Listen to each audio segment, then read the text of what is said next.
Bueno, buenos días a todos. Estamos aquí en la conferencia astronómico que corresponde a marzo de 2022. Tenemos el gusto de tener con nosotros a Roberto, que nos va a platicar sobre México en los ciclos sinódicos de Júpiter, Saturno en aire. Roberto estudia la astrología, está acabando su cuarto nivel, acaba de ser aprobado su nivel 4.A. Quiere decir que seguramente se puede certificar totalmente como astrólogo, pues este año, cosa que nos va a dar pues, mucho gusto. Él empezó a estudiar formalmente la astrología en el 2015 y desde el 2020 ha hecho un estudio acerca de la astrología, la historia de la arqueología, donde él nos va a presentar aquí todo su estudio. Bueno, Roberto, tienes el micrófono. ¿Qué tal? Buenos días a todos. Muchas gracias. Y pues vamos a iniciar con esto que es México en los ciclos sinódicos Júpiter-Saturno en aire. Tenemos aquí esta imagen muy bonita de Teotihuacán, estos murales, ¿no? Ha sido una investigación que llevo haciendo algunos años, ¿no? De combinar sobre todo la historia con esta cuestión de la parte astrológica. Bueno, nada más una cosita. Digo, yo sé que es un poco tarde, pero creo que es parte de la situación que queremos aquí también incluir, ¿no? En el aspecto también como cultural. Y bueno, tengo aquí una flautita de barro, ¿no? Teotihuacana, es realizada por un maestro de Metepec, ¿no? Que hace estas réplicas exactas, ¿no? Sobre lo que son los instrumentos. Voy a tocar un poquito menos de un minuto solamente para entrar en este ambiente mesoamericano, ¿no? Esta flauta de barro muy bonita. Se llama la canción Tonantzin. Entonces, esa ya es más moderna, pero el instrumento es antiguo, ¿no? Roberto, un momentito antes. Sí. Tienes dos micrófonos abiertos. Hay dos micrófonos abiertos. Por favor, cierra los aparatos que tienes, haciendo el eco contigo mismo.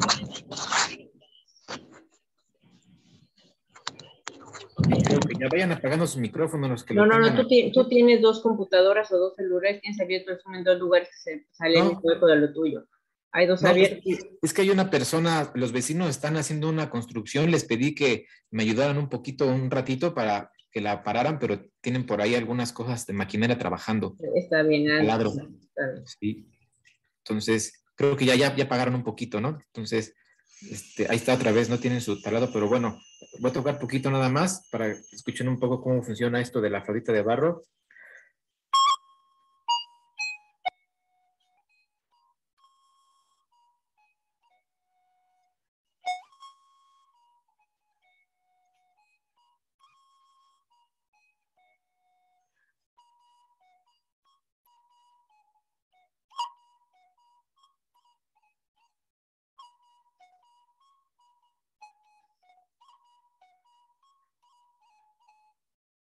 Muy bien, algo muy cortito nada más, ¿no? La canción de Tonantzin, bien bonita de la canción. Y bueno, ahora sí iniciamos, que a mí me gusta de repente poner algo de ambiente aquí con la parte musical. Y bueno, tenemos esta parte de los objetivos. Vamos a hacer hoy lo que es análisis de estos ciclos sinódicos en Mesoamérica, lo que sería algunas áreas. Sabemos que Mesoamérica es muy grande, vamos a revisar un poco de Teotihuacán, la zona maya, la parte media de Tenochtitlán. Vamos a evaluar este proceso histórico, ¿no? De los ciclos sinódicos.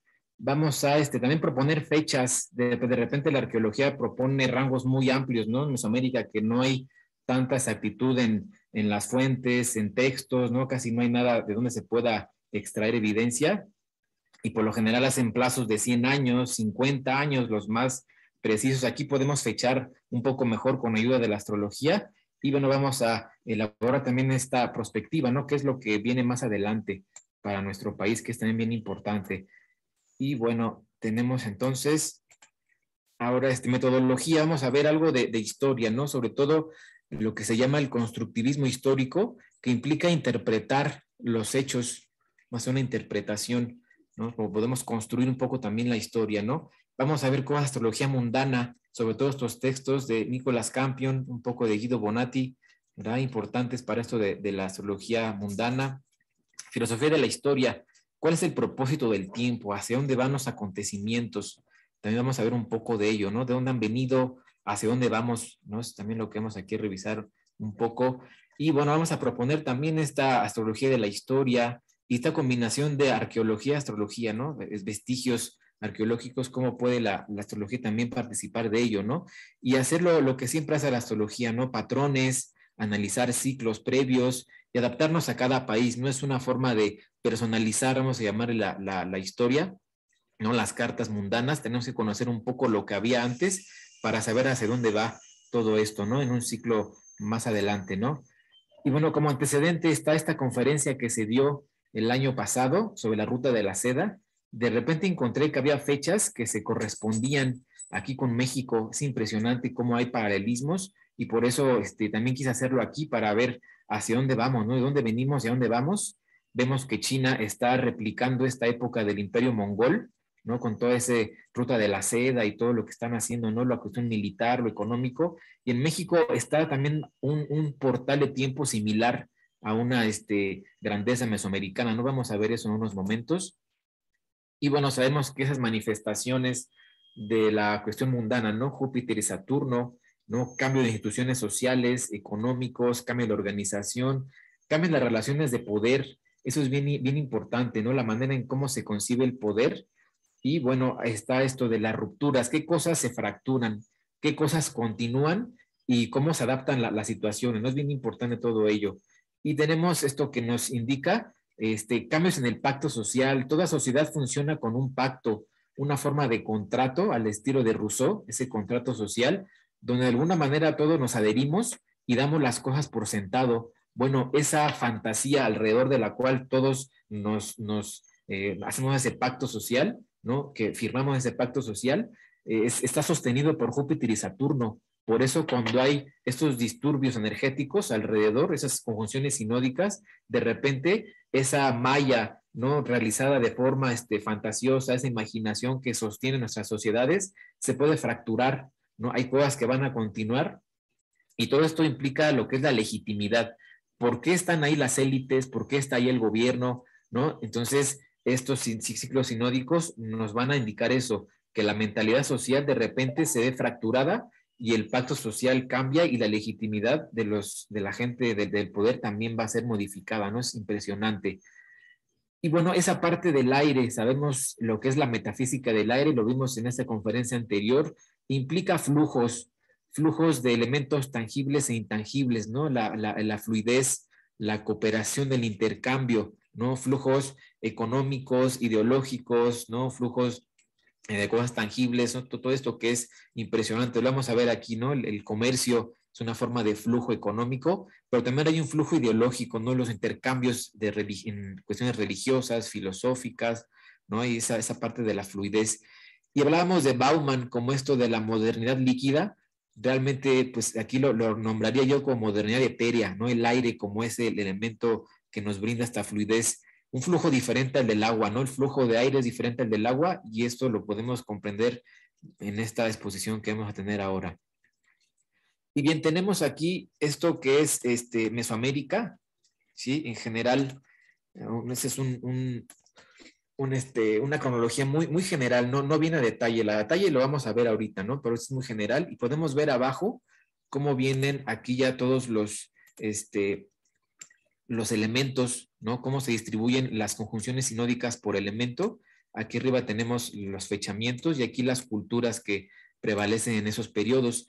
Vamos a estudiar un poco ahora de Teotihuacán, qué pasa, algunas partes de la zona maya, sí, vamos a ver algo también de los mexicas y podemos ver en la parte de abajo cómo se van alternando las conjunciones en diferentes elementos y cómo algunas civilizaciones surgen, tienen su apogeo, luego tienen su caída, ¿no? Vamos a ver todo eso, es impresionante lo que vamos a revisar.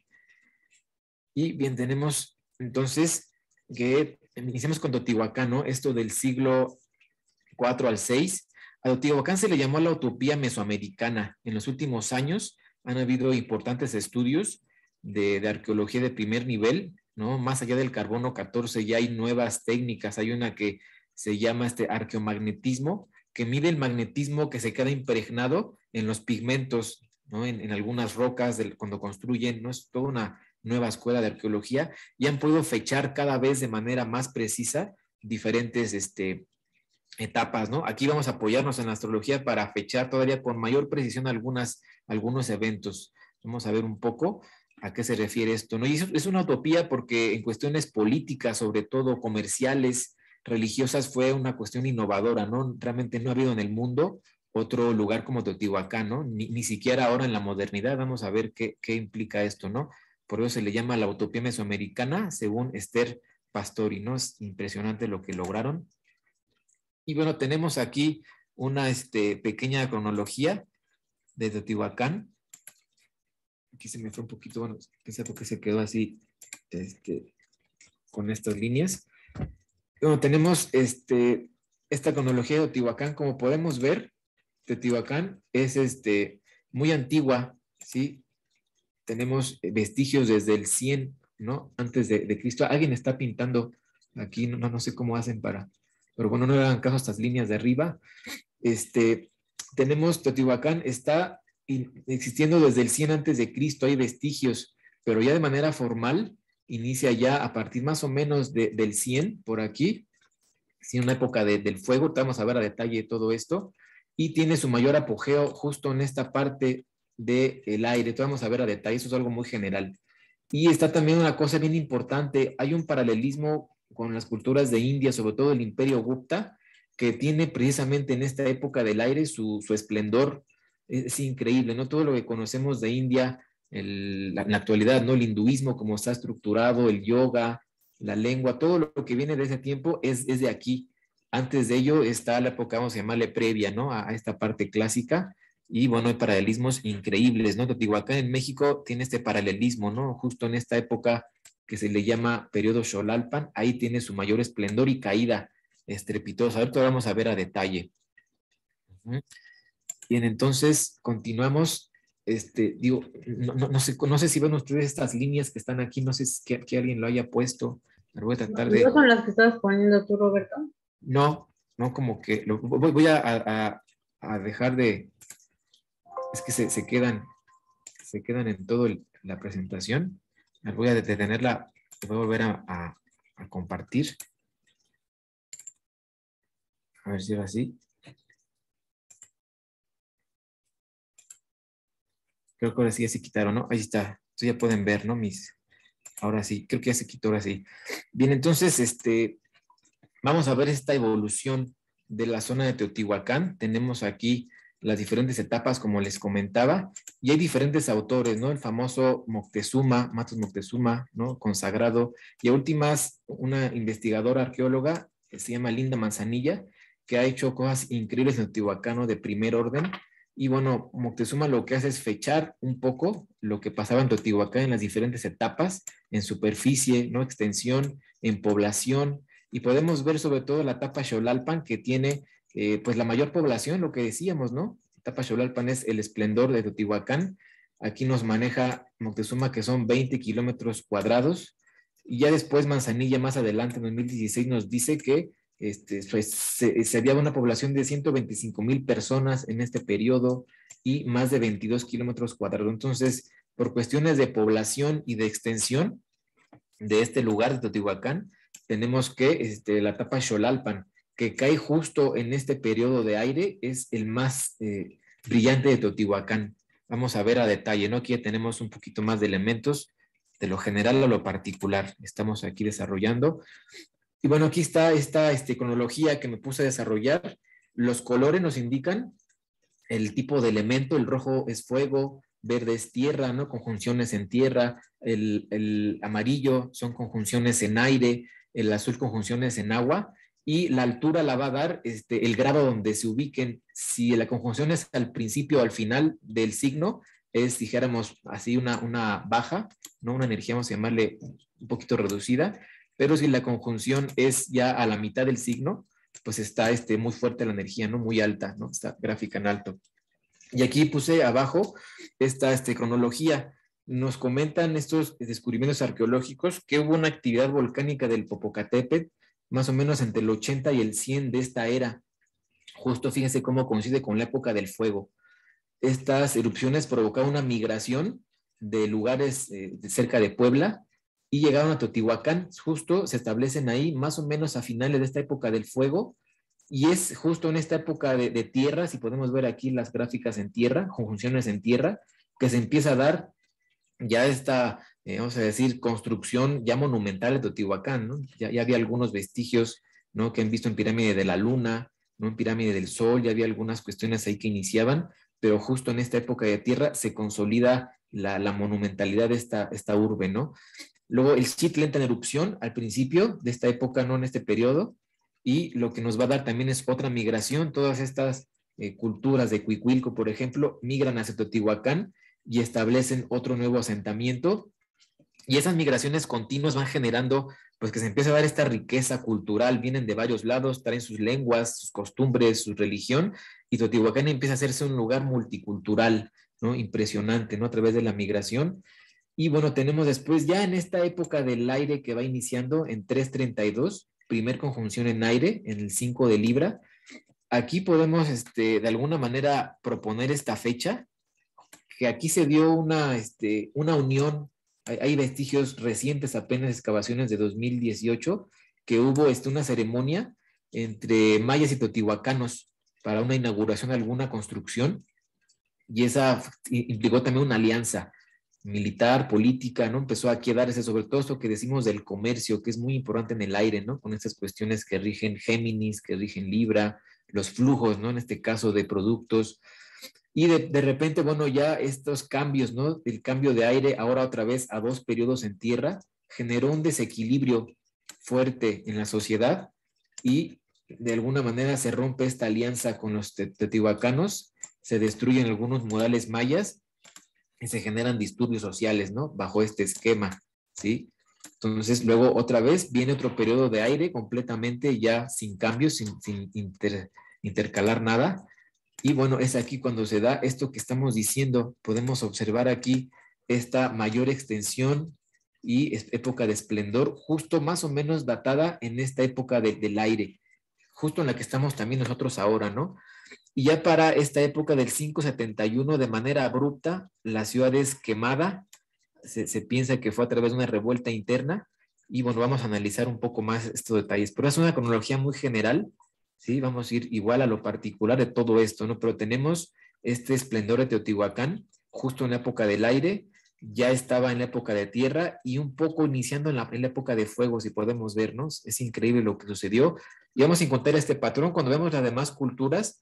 Tienen más o menos 2 periodos, ¿no? Uno inicial, donde la cultura se va levantando, casi al inicio de esos periodos sinódicos. La etapa siguiente, que es otro elemento, se consolida y logra una hegemonía, y el final de esa desaparece. Es impresionante cómo suceden estos colapsos de las civilizaciones, ¿verdad? Ahorita vamos a ver más a detalle todo esto. Bien, tenemos la zona de influencia de Teotihuacán. ¿Qué pasa con la zona de influencia? Bueno, llegaron muy al norte, ¿no? Más allá de Guadalajara, que se llama aquí el Teúl, llegaron hacia el sur, ahí en esta zona ya de Guatemala, en la zona maya, han encontrado vestigios importantes, incluso en Tikal. El año antepasado encontraron en Tikal una pequeña réplica de Teotihuacán, ¿no? Impresionante, ¿no? Los edificios, las construcciones, igual que Teotihuacán, con la orientación también que tenían, e incluso hasta Copán, ¿no? Entonces se habla de que Tikal fue pues un lugar, ¿no? Muy importante para Teotihuacán, y su zona de influencia pues era de todo el centro de México, llegando incluso hasta Guatemala. Increíble lo que lograron en Teotihuacán. Y vimos que decíamos, ¿no? Ese festín maya teotihuacano, porque hubo una unidad, hubo una festividad, no había esta comunicación entre estas dos culturas, ¿no? Que están muy lejanas realmente en el espacio, ¿no? Bien, vamos a ver entonces astrológicamente qué pasa en este primer acercamiento del 332. Si nos regresamos aquí, vemos que el 332 sería esta primera conjunción en Libra. Vamos a ver qué pasaba, cómo se dio, qué podemos sacar ahí de patrones, ¿sí? Vamos a continuar avanzando. ¿Alguien tiene por eso el micrófono abierto? Y bueno, en este primer acercamiento al aire, vamos a ver qué es lo que pasaba. Tenemos aquí, primero, Mercurio es el regente del ascendente. Y Mercurio, aquí se encuentra, fuera de ataduras, tenemos aquí Mercurio a 25 sur. Entonces, la energía de Mercurio está, vamos a llamarle botada, ¿no? Está fuera de un límite que vemos aquí con esto de las cuestiones de la declinación. Y tenemos que está esta importancia, ¿no? De la comunicación, como hemos dicho, el comercio, la ideología. Teotihuacán fue un centro ideológico, un centro cultural, un lugar de peregrinaje, ¿no? Un lugar multicultural. Había barrios de oaxaqueños, de personas del Golfo, barrios mayas. Entonces era un lugar donde se juntaban todas estas culturas mesoamericanas y todas ejercían libremente sus cultos, sus religiones, ¿no? Fue un lugar impresionante, ¿no? El estilo de gobierno también que tenían. Ahorita vamos a hablar más de ello. Entonces tenemos aquí está también Mercurio en paralelo con Plutón, ¿no? Nos da el efecto de una conjunción y nos habla de ese poder, ¿no? Plutón nos da poder, ¿sí? También, además, el mismo Plutón está aquí en el medio cielo y nos indica que en esta conjunción que inicia la época del aire, el poder es algo importante que se pueda alcanzar, ¿no? En este lugar, ¿no? En Teotihuacán, ¿no? Saqué la carta aquí de San Juan Teotihuacán. Tenemos también la parte de la Luna y Urano.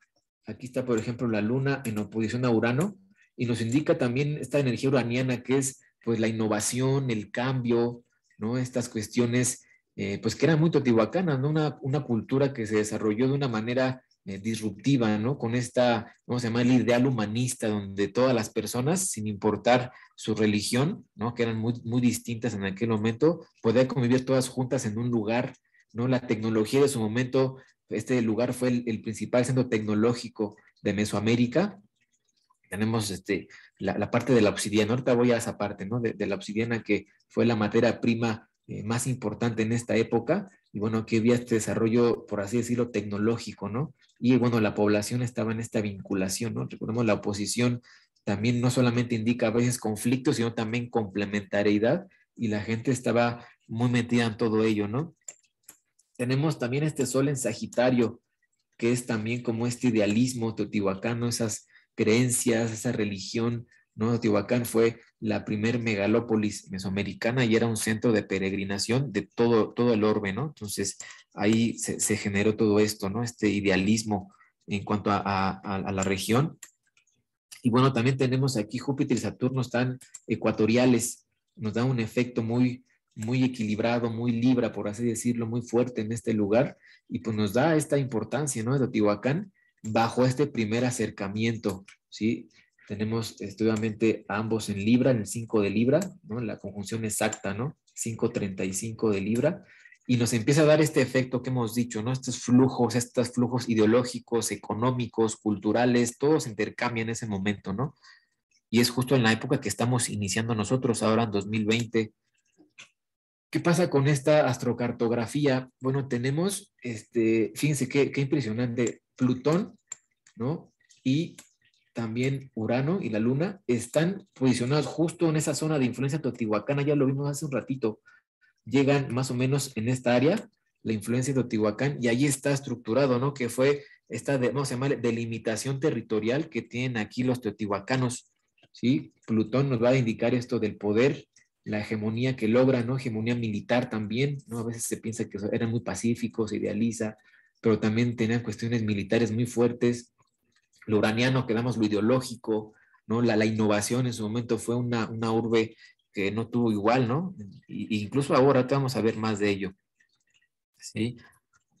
Vamos a ver ahora la conjunción del 392. Me voy a regresar tantito para que veamos a qué se refiere, ¿sí? 332, primer acercamiento, ya lo vimos. Ahora vamos a ver esta en el 11 de Libra, 392. Hubo dos conjunciones en tierra, ¿sí? Aquí se cambia, ¿no? Como dijimos, si empezaba una época importante, ¿no? Alianza con los mayas en 332, de repente viene el cambio a tierra y nos da esto que dijimos. Hay una, ya la energía de tierra aquí se nos atraviesa y empieza a haber estos disturbios con la zona maya, todo lo que se obtuvo en el 332 de alianza, de todo esto, aquí se rompe. Pero en el 392 que regresa la etapa de aire, va a haber una recuperación de todo esto, de la amistad con la zona maya. Y aquí tenemos ya la entrada de lleno en aire. ¿Qué va a pasar aquí? Si nos damos cuenta en el gráfico es impresionante. Tenemos todo este stellium que se da en Libra, Júpiter, Saturno, la Luna, el Sol y Mercurio, ¿no? Todos ellos, de alguna manera, como si fuera una casa de campaña en un mástil de barco, con Neptuno agarrándolos, ¿no? Entonces, aquí nos va a decir de manera muy clara este establecimiento del poder en Teotihuacán bajo el esquema de Neptuno, que es la religión, la parte espiritual, ¿no? Este lugar hecho para ceremonias, ¿no? Para las cuestiones de lo divino. Y todo lo que hay en Libra, que dijimos ahora sí, se va de manera importante a lo que es el comercio, las artes. Teotihuacán era un centro manufacturero de todo tipo de artefactos, no solamente de obsidiana, sino también de todo tipo de piedras, de minerales, de textiles, de pinturas, ¿no? En ese momento fue la capital mesoamericana, tenía cosas impresionantes.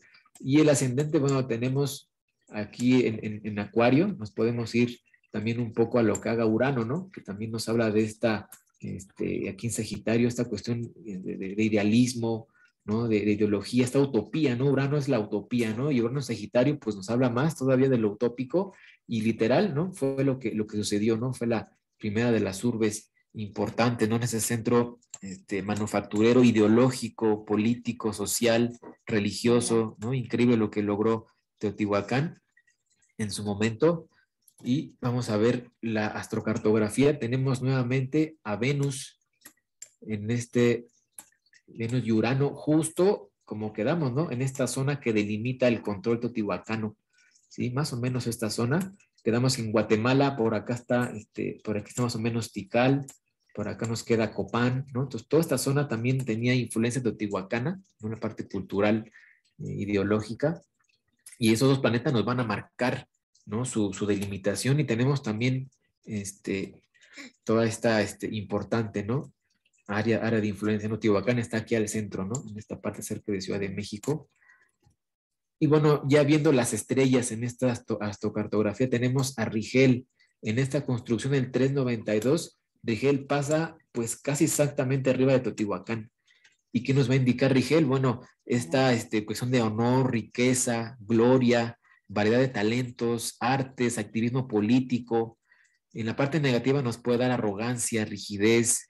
Esto nos lo dice Vivian Robson y Diana Rosenberg en su libro sobre las estrellas fijas, ¿no? Entonces, aquí está Teotihuacán, aquí llega a este punto y adquiere la hegemonía en todos estos ámbitos, ¿no? Religioso, cultural, económico, militar, esto que nos viene dando Rigel, ¿no? En esta conjunción del 392.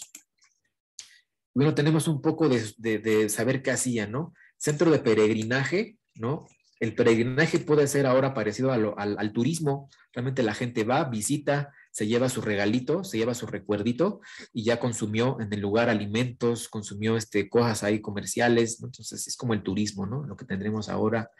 ¿Y qué pasaba con el comercio en Teotihuacán? Bueno, obsidiana, ¿no? Teotihuacán tenía el monopolio de la obsidiana, ¿no? Sobre todo la obsidiana verde y la manufactura de todos los instrumentos, ¿no? Que tiene un cachito de obsidiana, ¿no? Esta es la obsidiana dorada, ¿no? No se alcanza a ver ahorita por la cámara, pero tiene un resplandor dorado muy impresionante, ¿no? Entonces esta era la herramienta de tecnología de aquel entonces más alta, ¿no? Se utilizaba para todo tipo de herramientas en cocina, herramientas para manufactura de pieles, armas, ¿no? Entonces era la materia prima sin igual, la obsidiana en aquel entonces, y Teotihuacán la extraía, la transformaba y la comerciaba a toda Mesoamérica. También piedra, textiles, cerámica, maderas, ¿no? Alimentos, ahí había gran producción de comida alrededor, pieles, plumería, ¿no? Era la urbe por excelencia, ¿no?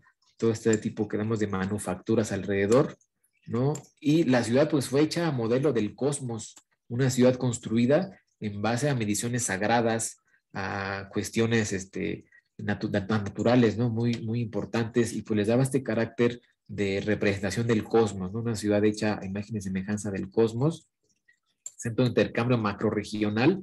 Quedamos con estos barrios, ¿no? Que había alrededor en todos lados, el barrio quedamos maya, oaxaqueño, el barrio de las personas del Golfo, ¿no? De Veracruz, ¿no? Tenemos también pues toda esta influencia, ¿no? Gente del norte, ¿no? Todos lados confluían ahí, ¿sí? Sus recursos naturales, ¿no? Como ya hemos platicado un poco, ¿no? Un suelo muy fértil en aquel entonces. ¿Y qué pasa con la parte política? Bueno, en el elemento político tenemos pues esas relaciones con el mundo maya, sí, bien importantes, con Tikal, Copán, Matacapán, ese ya está aquí en el área por Tabasco, también el Juyú, ¿no? Ha habido vestigios que nos indican que teotihuacanos tenían influencia hasta allá, ¿no? Ciudad planificada, ¿no? Tenemos aquí un pequeño mapa de la ciudad, ¿no? Con la calzada de los muertos, aquí en medio y pues todo alrededor, ¿no? Impresionante cómo se planificó la ciudad. Gobernantes anónimos, aquí es la parte bien importante, no se han encontrado tumbas de grandes reyes, no se han encontrado entierros con grandes ofrendas, se cree que el gobierno ahí era un cogobierno de 4 jefes que se han encontrado, aquí los ilustra bien Linda Manzanilla, que había esa especie de palacios justo en el área cercana a Casa de los Muertos, ¿no? Ahora sí que el área de los felinos, el área de las aves, ¿no? Donde había de los cánidos, ¿no? Como perros, el área de las serpientes. Había 4 cogobernantes que tenían ahí su ejercicio del poder y se piensa que no era políticamente como reyes. Se cree que en aquel entonces el gobierno era que los sacerdotes de alguna manera encarnaban a las divinidades, ¿no? A un efecto como de mediumnidad, y a través de esos gobernantes poseídos por las deidades se generaba todo este ejercicio político, se tomaban las decisiones. Fíjense qué increíble, en un gobierno que pues llegaba a estas ideologías de lo divino, ¿no? El contacto de los humanos con la energía divina, y ese era el ejercicio del poder, y vemos que pues les funcionó, independientemente de que si era cierto o falso, si su religión era verdadera o no, pero les funcionó, lograron construir un imperio realmente gigantesco bajo un esquema ideológico, ¿no? Un sistema de consenso, una cuestión religiosa increíble, tecnológica, impresionante, y pues ese tipo de gobierno, hasta donde yo sé, podría ser similar en Egipto en algún momento, ¿no? Algunas culturas también en India, algo similar, pero aquí el hecho de canalizar una energía divina y ejercer el poder a través de ¿no? Los sacerdotes eran anónimos, no tenían, no había un nombre real, por así decirlo, simplemente ejercían un poder influido por las divinidades, ¿no? Es increíble. Y a barrios distribuidos según los oficios, los barrios de los talladores de obsidiana, los barrios de los que manejaban el estuco, los barrios de los que hacían cerámica, ¿no? Todo tipo de barrios, ¿no? He encontrado, recuerdo que hasta 22,000 barrios, ¿no? Es increíble, ¿no? Esa gran ciudad que había en aquel entonces, no se ha excavado casi nada de lo que era.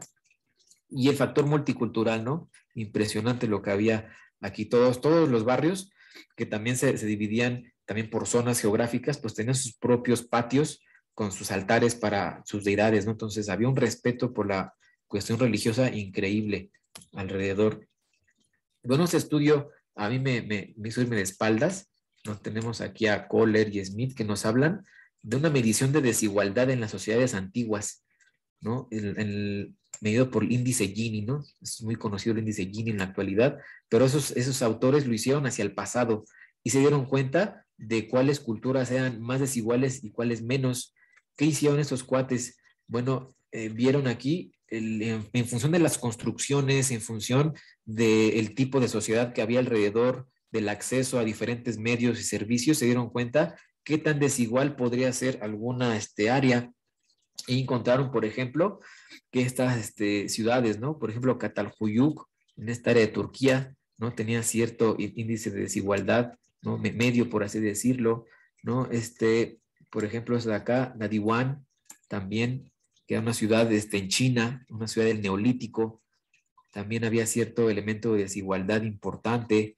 Cajún es una ciudad egipcia construida, la ciudad fue construida para que vivieran ahí los constructores, y al lado hacían la pirámide de un rey. Entonces, pues imagínense cuánta desigualdad, ¿no? Construían una ciudad hecha para hacer una pirámide, pues la desigualdad era brutal, ¿no?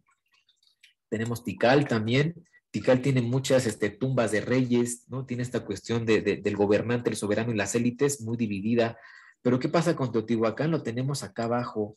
Era de las ciudades menos desiguales en toda la antigüedad. Fíjense, es impresionante. Por eso le decimos también esa utopía mesoamericana. Teotihuacán, bajo ese esquema, analizando los diferentes barrios, ¿no? Los barrios de la periferia, ¿no? Si nos vamos para acá, los barrios de la periferia que estaban pues en estos lugares, ¿no? Por aquí, y los barrios del centro que estaban justo al lado de Calzada de los Muertos, no encontraron tanta desigualdad en las construcciones, en los espacios donde vivían los artesanos, donde vivían los diferentes, gente, no sé, llamarle común, y la gente de gobierno, no era tan desigual. Entonces, imagínense, Teotihuacán tenía un componente de igualdad social, pues el más grande de la era antigua, ¿no? No había estos desplantes como en la actualidad, ¿no? Que tenemos multimillonarios más ricos que países enteros, ¿no? Entonces, Teotihuacán tiene este factor ideológico y político muy igualitario, ¿no? Es increíble lo que podemos ver aquí, ¿no? Contrario a Tikal, ¿no? Que dijimos Tikal, ¿no? Incluso Tenochtitlán también, que está por acá, pues tienen mucho esas distinciones de las élites, ¿no? Los gobernantes, las casas reales, y Teotihuacán no hay nada de eso, no hay casas reales, simplemente hay reyes anónimos o gobernantes anónimos, ¿no? Reyes sacerdotes que no dejaron tumbas, no dejaron un ego, vamos a llamarla, ¿no? Un ego en su gobierno, ¿no? Es increíble. Y pues esto se está activando en esta época del aire, ¿no? Como eso que dijimos, la parte libra, ¿no? La parte de lo político. Y bueno, tenemos el colapso ahora, ¿qué pasa, no? Todo eso tan bonito que vimos, este esplendor tan impresionante, ¿qué le pasó? ¿Cómo fue que se destruyó? ¿No? Eso sería para que durara miles de años, ¿no? Tenemos las utopías de Platón, Tomás Moro, que nos hablan de ciudades idealizadas. Bueno, Teotihuacán fue esa ciudad idealizada en su momento, y de repente, ¿qué pasa, no? ¿Por qué se destruye? Bueno, tenemos que en esta época del aire está la mayor extensión, ¿sí? Su mayor gloria, su mayor auge, pero ¿qué pasa? Bueno, en el 575 han encontrado, ¿no? Alrededor de esa época, 25 años más o menos, bajo estos esquemas que decimos carbono 14, arqueología magnética, ¿no? De encontrar el magnetismo de los vestigios, ¿no? Las construcciones, encontraron esa época donde la ciudad fue quemada, toda la ciudad, ¿no? Los templos, los barrios gobernantes, todo fue quemado, ¿no? Entonces, ¿qué pasó? Hubo una ruptura del pacto social, una revuelta interna, esa utopía incluyente de la sociedad, ¿no? Fue destruida, ¿no? Quedamos que esos cambios energéticos de las conjunciones sinódicas generan que la gente de repente cambie su mentalidad, ¿no? La legitimidad política, económica, social cambia y esas estructuras que estaban ahí se derrumban. Eso fue lo que pasó en Teotihuacán, a pesar de ser bajo este esquema, ¿no? No hay rastros de invasión, no llegaron oleadas chichimecas de los nómadas a destruirla, simplemente fue destruida por la gente de adentro, ¿no? La ciudad se abandonó de manera parcial, se fueron las élites, se fueron los comerciantes ricos, se fueron muchas personas y quedaron pues ahí en la población algunos cuantos que siguieron ocupando parcialmente la ciudad un tiempo nada más hasta que después fue totalmente abandonada, ¿no? Algunos piensan que todo esto fue debido a este colapso, ¿no? Ahora que está de moda el cambio climático, ¿no? Ya que vimos que es un negociazo realmente el cambio climático para las élites, ¿no? Entonces se creía que el cambio climático fue lo que causó el colapso, ¿no? Esa deforestación, ¿no? Por tanta construcción, la sequía, ¿no? Por toda la producción, pues que están ahí trabajando para las maderas y animales que se van acabando, ¿no? También se piensa que hubo una explotación laboral, ¿no? Toda esta igualdad que tenía Teotihuacán de repente empezó a minarse porque había una sobreexplotación de la gente. Han encontrado la gente que está por ahí enterrada, han encontrado pues, lesiones, ¿no? En el cuello, en los codos, ¿no? En las manos, porque eran gente que manufacturaba muchas cosas, pero pues ya para tener lesiones en los huesos es porque eran explotados realmente, ¿no? Entonces también se habla de que empezó a eliminarse este ideal incluyente y de igualdad, y eso fue lo que fue creando el ambiente para el colapso. Vamos a ver qué nos dice ahora la astrología sobre esto, ¿no? Esto es muy arqueológico, vamos a ver qué nos dice la astrología. En este caso se propone 575 más o menos 25, y vemos que cae precisamente en este cambio de época 571. Fíjense qué impresionante. Empieza la conjunción ahora en Escorpión, cambia de aire a agua, y ese cambio social, ese cambio astrológico de repente, pues hace que la mente de la gente cambie, ¿no? Ya no se cree en el cuento de las élites, ¿no? Para que todo poder político, económico se sostenga, la gente tiene que creer en ello, ¿no? Tiene que creer. Se comenta, ¿no? Un autor de India, ¿no? Que vivieron en el Imperio Británico todavía a finales del siglo pasado, dice que el imperio es algo que existe en la mente de las personas. Mientras la gente piense y le dé legitimidad a ese imperio, ¿no? A través de esta malla, vamos a llamarle energética alrededor, se le da legitimidad, y una vez que sucede esta sacudida astronómica, de repente eso desaparece y las personas tratan de construir un nuevo pacto social alrededor de nuevas ideas, nuevos elementos, nuevos sistemas, ¿no? Entonces, ¿qué pasa en 571? Bueno, aquí tenemos la carta, San Juan de Teotihuacán, en 31 de agosto del 571. ¿Qué va a pasar ahí? Bueno, tenemos este cambio de la conjunción, ahora pasa a agua 3 de Escorpión, ¿no? Como tal, sabemos que Escorpión también indica crisis, cambios, sacudidas, y eso fue lo que pasó, una gran sacudida, ¿no? ¿Qué más pasó? Bueno, tenemos a Marte 24 de Virgo, la Luna 24 de Géminis, y está en una cuadratura exacta, ¿no? Marte sería pues la cuestión de la violencia, ¿no? El ejército, y tenemos a la Luna que es el pueblo, entonces hubo pues ahí un enfrentamiento muy violento en la ciudad, ¿no? Se hizo la guerra a la población, ¿no? Entonces de repente pues la población se levanta y se acaba, ¿no? Y queman todo, ¿no? Y realmente fue ese mismo año, ¿no? Realmente si nos da este año, y digo, sabemos que astrológicamente puede ser un año antes o un año después, ¿no? De la conjunción, entonces tenemos pues ya un fechamiento más exacto, ya no son más menos 25, ya son más menos 1. Es aquí lo que proponíamos, ¿no? Esta mezcla de la astrología y la arqueología que nos puede ayudar a fechar de manera más precisa, ¿verdad? También tenemos por acá Urano 25 en Capricornio y está apoyando en trígono a Marte, ¿no? Entonces, fíjense cómo incluimos aquí Urano, Marte, la Luna, y de repente tenemos el factor Urano, ¿no? Que es la revuelta, que es pues la cuestión repentina, ¿no? Lo accidental, ¿no? Es recuperar este ideal utópico, ¿no? La búsqueda de la libertad. Ahí también le entra, ¿no? Al quite con esas energías y pues literal está describiendo lo que los arqueólogos han encontrado, ¿no? Una ruptura social, una revuelta interna, no hubo invasión y la gente pues simplemente cambió de chip y destruyeron todo, ¿no? Entonces es algo que estamos aquí viendo, ¿no? Es explicado en la astrología, ¿sí? Tenemos Mercurio, Mercurio aquí regente de la casa 10, ¿no? Aquí Mercurio va a incorporarnos a la cuestión del gobierno, ¿no? Aquí, regente de la casa 10, Mercurio lo tenemos a punto de cambiar de signo, están en 29, lo tenemos aquí 29 de Leo. Entonces, cuando un planeta cambia de signo, también hay una sacudida energética, ¿no? Entonces, también al siguiente año cambiaría Mercurio de signo, ¿no? Tenemos varias cosas que se van conjuntando, ¿no? Varias energías que se van dando ahí, ¿no? Este Mercurio también se encontraba desde hace algunos grados, algunos años, ¿no? Haciendo esta idea de 1 grado por año, bueno, tenía ya desde antes una oposición a Plutón, ¿no? Aquí la élite, no el gobierno, pues tenía ya problemas de poder, ¿no? Había luchas de poder internas, entonces tanto la parte de oponerse a Plutón y más el cambio de signo de repente sacudió todo, ¿no? Entonces tenemos que las élites políticas estaban sacudiendo, la población estaba muy enojada, el ejército estaba en contra de la gente, Urano estaba aquí asusando, ¿no? La libertad, los cambios, y de repente esta ciudad utópica pues fue destruida, ¿no? En el 571, más un año o menos un año, se da este colapso de Teotihuacán y bueno, la ciudad, como dijimos, es parcialmente abandonada, pero pues ya no volvería a ser igual, ¿no?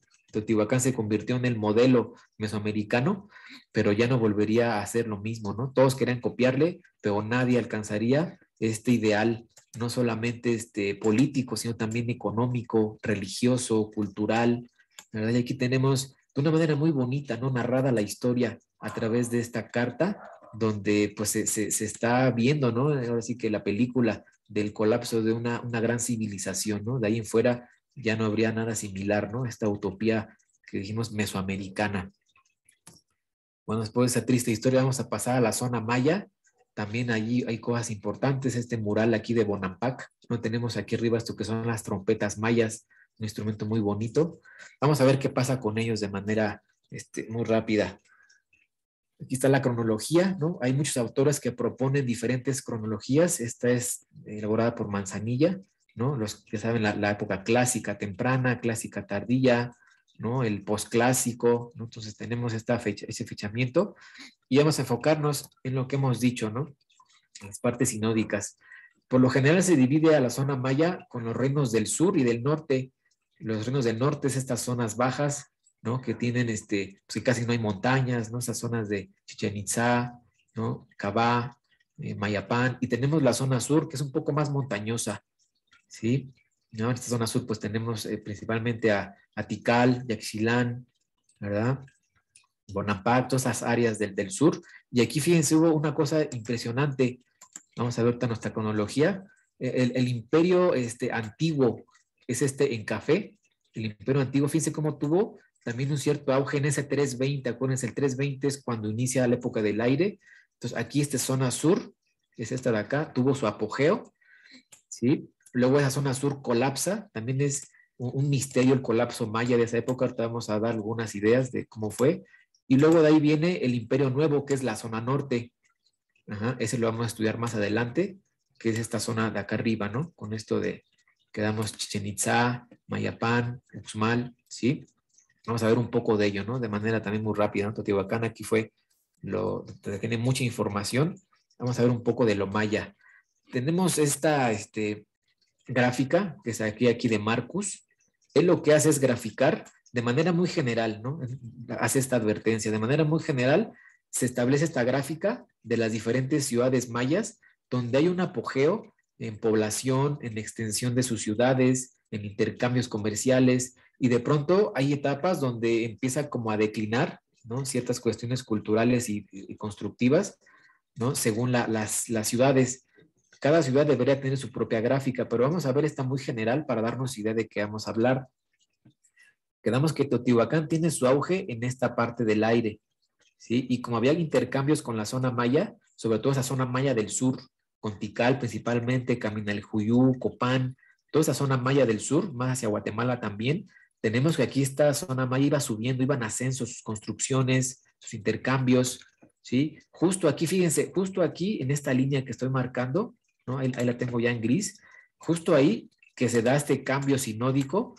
Ahí se cae Teotihuacán y la zona maya entra en un periodo de pausa, le llaman el hiato, un periodo de que se dejaron de construir monumentos, estelas, no había un gran desarrollo en este momento previo, pero justo que cae Teotihuacán se rompe algo, se rompe este pacto social, pero también la zona maya se ve afectada, entonces hay una pequeña disminución, sobre todo en Tikal, ¿no? De las construcciones, ¿no? Esta alianza que tenían con Teotihuacán empieza pues a desmembrarse un poco ahí las cuestiones políticas, ¿no? Empieza ya esta época del agua, ¿sí? Empieza esta época del agua, se recuperan y en esta época del agua encuentran estas ciudades de Copán, Tikal, Calakmul, Palenque, su apogeo, su parte más alta, ¿verdad? Pero ¿qué pasa? Bueno, cambia la época a fuego, justo cerca del año 800, y se da otro declive. Fíjense, impresionante, ¿no? Como esta grafiquita, con los colores abajo de las conjunciones en los elementos, nos marca estas rupturas entre las diferentes épocas culturales.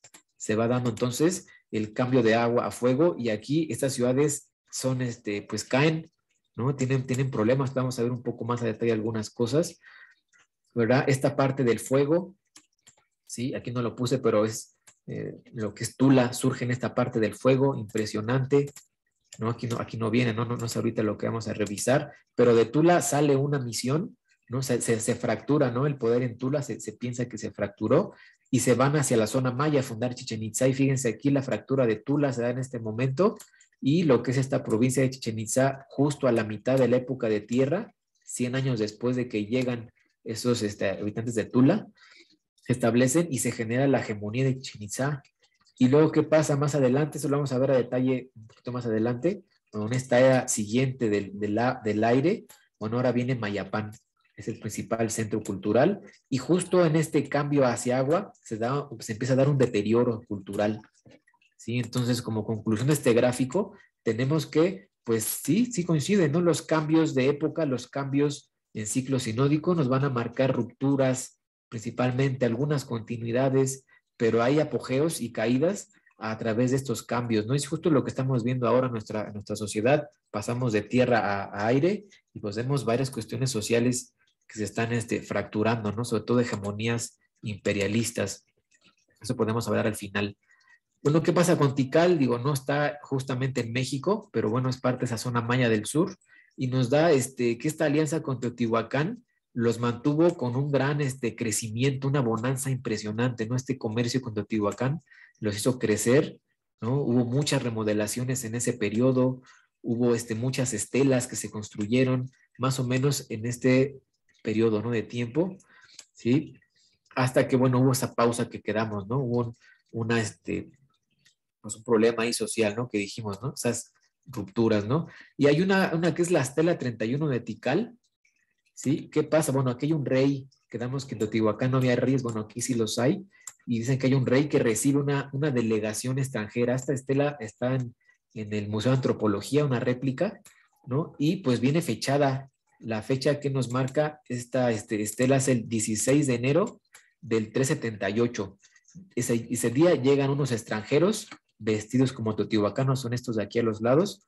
Ese día muere el rey y pues toman posesión de Tikal, ¿no? Entonces se piensa que tal vez hubo una conquista, no tan violenta, sino un poco más diplomática, ¿no? Algo así, una toma de Tikal no tan destructiva, no hubo quema de la ciudad, pero al año siguiente pues es coronado un rey de origen teotihuacano, ¿no? Entonces habría que estudiar a detalle esta Estela 31, me puse a verlo un poco, no la incluí en este trabajo para que no sea tanta información, pero es increíble lo que pasa en esta fecha en el cielo, ¿no?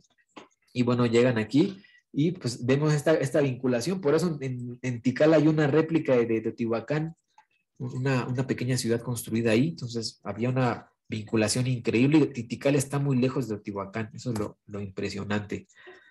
Vamos a ver en esta parte de Tikal, ¿no? ¿Qué es lo que pasa en esta cronología? Tenemos aquí en esta 5 de Libra que se había dado 332, que hubo, le llaman festín maya teotihuacano, y encontraron en lo que se llama el Palacio de las Columnas en Teotihuacán, apenas en 2018 encontraron muchas ofrendas mayas, animales del área maya, personas con ascendencia maya, ¿no? Bajo estos estudios de los diferentes isótopos que hay en los huesos de los entierros. Encontraron que ahí hubo una pachangota entre mayas y teotihuacanos, ¿no? Dejaron ahí sellada una alianza justo en este inicio de la época del aire.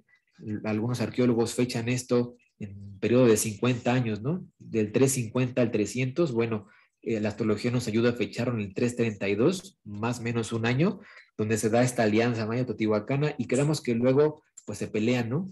Se pelean, ¿no? Estos disturbios de la energía ahora que cambia a tierra, ¿no? Genera una sacudida grande y bueno, se pelean y ya no están tan unidos, ¿no? Por eso se cree que pocos años después, pues son invadidos, ¿no? Son tomados, ¿sí? Hubo ahí una toma de Tikal, ¿no? Entonces, son varias hipótesis, ¿no? Pero al menos en ese año, al poco tiempo, toman Tikal y pues se da este esplendor, ¿no? De estas dos culturas, ¿sí? ¿Qué pasa en el 540? Aquí es increíble lo que sucede aquí. Han encontrado a lo largo del mundo vestigios de un volcán que hace una erupción tremenda, a tal grado que causó una pequeña era glacial en el mundo, temperaturas muy bajas, pocas cosechas, problemas económicos, incluso en Europa, ¿no? Hubo un brote de peste bubónica también, de los varios que han habido, y esto causó pues que en la zona maya y también en México, ¿no? Erupción volcánica generó escasez de alimentos, no había tanto sol, entonces empezó a minar las sociedades, tanto maya como teotihuacana, ¿no? También pudo haber sido una causa del colapso, ¿no? De la civilización teotihuacana, al menos en Europa sí lo hizo, hubo muchos problemas en esa época. Luego tenemos esto de las guerras estrella mayas, son impresionantes, ¿no? Basadas en Venus. Después, al poco tiempo de la erupción volcánica, ¿no? El volcán Ilopango se encuentra en El Salvador, no muy cerquita de ahí. Entonces, al poco tiempo hubo una guerra entre Tikal y Calakmul, y pues todavía complicó más las cosas, ¿no? Ya para el 561 quedamos, cae Teotihuacán, y va a haber este periodo que nos dice aquí el Hiato Maya, ¿sí? Más o menos en esta época, justo después de la caída, hubo un momento pues de freno, ¿no? Culturalmente hubo un freno de construcciones, hubo dificultades, pero pues también se debe un poco a esos cambios. Fíjense cómo el Yato Maya se atraviesa en estos cambios energéticos que son del agua del aire al agua y luego otra vez al aire, ¿no? Justo en este periodo, ¿sí? Que nos causa todo lo que hemos dicho, ¿no? Estos disturbios sociales, ¿no? El pacto social fracturado. Bien, aquí está bien interesante esta grafiquita que vamos a ver. No, también se pueden hacer esos pronósticos, ¿no? Estos rastreos de eventos en las conjunciones sinódicas, pues vamos a ver las anteriores, ¿no? Si quedamos que este volcán hacía erupción cerca del 540, eso está muy bien fechado en varios lados.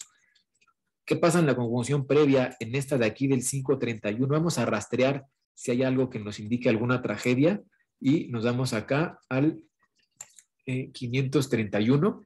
¿Sí? Todavía Teotihuacán reinaba, entonces le sacamos aquí la carta. ¿Qué va a pasar? Bueno, ese volcán, el Ilopango, quedamos que hizo una erupción brutal, ¿no? Que causó también, se piensa que causó el colapso de Teotihuacán y de la zona maya, ¿no? Fue uno de los componentes, ¿no? Varios que se van acumulando, esta cuestión del clima, pero también el cambio astronómico, ¿no? Los que genera esto.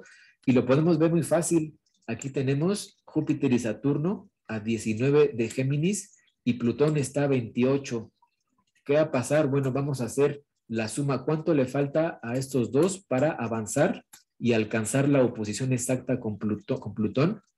Bueno, justamente nos va a dar 9 años y si hacemos ya la suma nos quedaría en el 540, ¿no? Exactamente en la erupción volcánica, ¿no? Aquí estaría marcado Plutón, esa tragedia, esa crisis, y Júpiter y Saturno que nos habla de las sociedades. Entonces, pues después de este volcán, nuestra erupción volcánica, pues varias civilizaciones a lo largo del mundo colapsaron, ¿no? En este caso, Teotihuacán aguantó un poquito, ¿no? Unos 20 años, hasta que ahora sí, ya pues ya que perecieron. Entonces también fue una causa, ¿no? Y aquí tenemos marcado, ¿no? Con esa camino de los planetas justo hacia el tiempo del volcán. Entonces, pues aquí lo tenemos, ¿no? Entonces podemos hacer ese ejercicio con más elementos, ¿no? ¿Qué dijimos del hiato? Es ese periodo donde hay una pausa cultural que damos justo en este periodo. Cae Teotihuacán, previamente está lo del volcán, Tikal entra en su guerra estrella y pues quedan todos pues destruidos, ¿no? Los problemas sociales, que a veces la guerra es un reflejo de los problemas sociales previos. Bueno, aquí se da esta pausa cultural, ¿no? No hubo un abandono de la ciudad, pero sí le bajaron a la producción cultural. Hay un pequeño vacío histórico en ese momento, ¿no? Muy bien. Bueno, eso fue la zona maya de manera muy, muy rápida, ¿no? No nos metimos tanto como a Teotihuacán. Vamos a ver ahora un poco de estos siglos, ya la siguiente conjunción, lo que sería ya en el siglo XII y el XV, en la zona de Mayapán, un poco con los mexicas y los purépechas, ¿no? Vamos a ver qué es lo que pasa ahí. Estamos rastreando en estas épocas del aire, ¿sí? Tenemos ya lo que se conoce como el posclásico mesoamericano y nos da en este periodo. Vamos a ver qué pasa aquí, ¿no? Aquí está gráficas muy general. Vamos a entrar a detalle ahorita más adelante y vamos a ver esa zona norte de Mayapán, qué es lo que pasaba.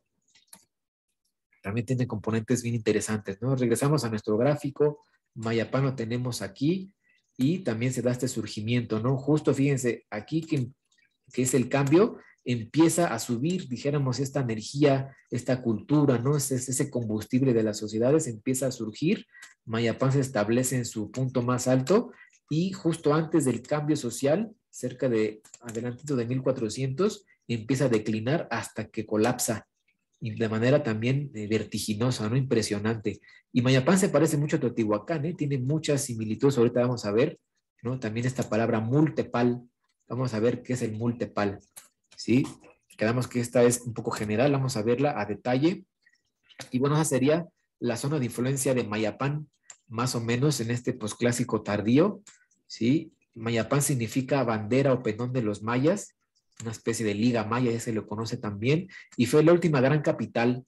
Después del colapso de Mayapán hubo mucha dispersión del poder, había lugares muy, pues ya ciudades como muy aisladas, ¿no? Ya no fue tan fácil volver a cohesionar a los mayas, ¿no? Incluso los conquistadores tuvieron muchos problemas para conquistar toda esta área maya, por lo mismo que estaba muy fragmentada. Y bueno, Mayapán se decía herederos de Chichén Itzá, estos brujos del agua, estos que son hijos de los toltecas, ¿no? Que damos esta migración tolteca. Más adelante voy a hacer un trabajo sobre los toltecas, también es impresionante. Y fue una ciudad de 20,000 habitantes a más o menos, tenía una muralla, ¿no? Mayapán tenía su muralla, igual un centro cultural, religioso, comercial increíble, ¿no? Vamos a verlo aquí graficado. Y bueno, tenemos lo que hemos dicho de este lado, una migración tolteca. Los toltecas son vamos a llamarle la época de fuego, ¿no? Increíble los toltecas con esa época de fuego. Se da el cambio, ¿no? Yo propongo esto, ¿no? Después de que se da el cambio a tierra, los toltecas se fracturan y un grupo tolteca se va a la zona maya, Los toltecas sigue la ciudad de Tula, pero ya no con esa gloria que tenía anteriormente, ¿no? Se fracturan y ese grupo tolteca se va a Chichén Itzá, ¿no? A fundar esta ciudad. Tarda algunos años y empiezan a tener ya esta influencia. Incluso Mayapán tiene esta influencia tolteca, se piensa que son también parte de esta migración tolteca, ¿no? Entonces tenemos, Mayapán se funda alrededor, aquí abajo, del 1007 al 1027, según Taylor, ¿verdad? Pero hay un autor que se llama Chumayel, ¿no? Estos que son los Chilam Balam, en este caso Chumayel nos dice que Mayapán fue fundada en el 1027, en el 13 Ajau, 13 Mol. Ahorita vamos a ver qué pasa aquí, ¿no? Pero es justo en la última de fuego, ¿no? Aquí podemos ver un poco esa reminiscencia de los migrantes toltecas, esa reminiscencia de la época de fuego, para recuperar un poco de su grandeza en la zona maya, ¿no? Después ya vienen las épocas de tierra, ¿sí?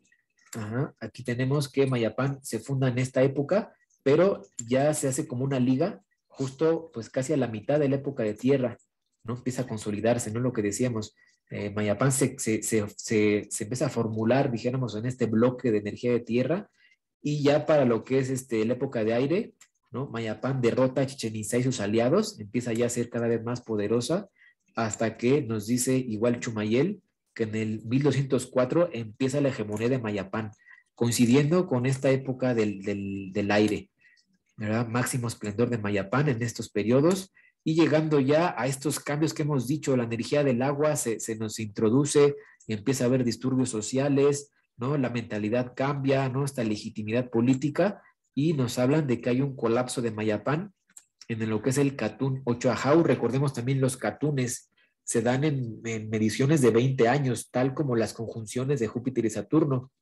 Aquí los mayas nos pueden decir que de alguna manera descubrieron también un poco estas cuestiones del el pulso social, ¿no? Como si el pulso social se midiera en 20 años, mientras que el pulso humano, bajo el calendario maya, pues tiene una cuestión ahí como de 20 días, ¿no? Entonces dividen lo social y lo individual en ese plazo de 20, en este caso 20 años, ¿no? Entonces, fíjense, tenemos también esta época del aire, la hegemonía de Mayapán, increíble, ¿no? Cómo coincide, ¿verdad? Con este tiempo. Y bueno, vamos a avanzar un poco más, a ver a detalle cosas.